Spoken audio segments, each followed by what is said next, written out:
Well, hey, nice to see you again. We're going to talk about a few more trends today.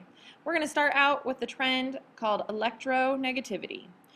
Now, electronegativity, kind of a weird word, and you're thinking negative Nancy elements? Not quite. Electronegativity is an atom's ability to attract electrons. How well can it get itself all gussied up and attract those electrons? Yes, I know I spelled attract wrong. All right, so if we take a look at this periodic table, we know that over here are the noble gases. Everybody wants to be a noble gas. This is the place to be. You are the king of the periodic table if you are in this row. Well, these elements obviously have electrons. And so these elements that are here are really close to looking like those noble gases. They are so close to being kings. They are just one electron away. If they gain one electron, they look like those noble gases. So these elements over here are going to make themselves all attractive. They're going to gussy themselves up. They're going to show off those protons, and they're going to attract those electrons. These want electrons bad because they are so close to being noble gases. Over on this side of the table, though, they're pretty far away from the party there. If they gain an electron, just puts them in the second row.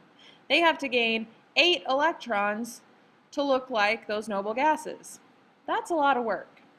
So these guys over here, they're kind of the cheaters.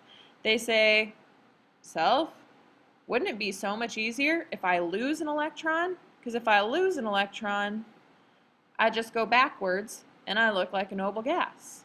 So where lithium would have 3 electrons, if it loses one, it has 2. It looks like a noble gas. So there is no way that this row wants to attract electrons. They're better off to cheat and lose them. So as we go across, electronegativity increases. These ones over here want to attract those electrons. These ones over here could care less.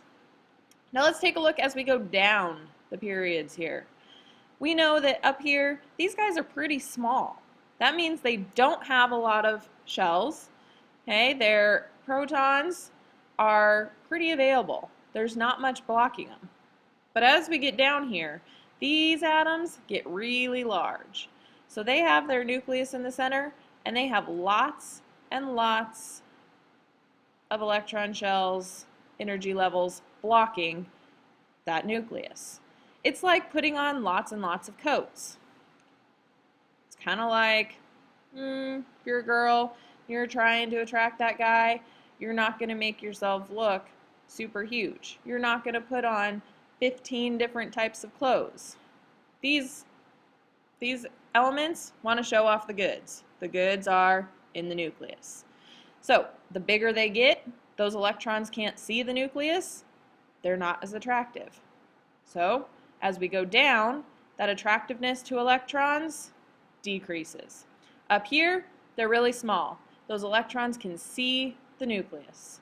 That means these are more electronegative than these are. There's a short little spiel on electronegativity, the ability to attract electrons, and I will see you on the next one.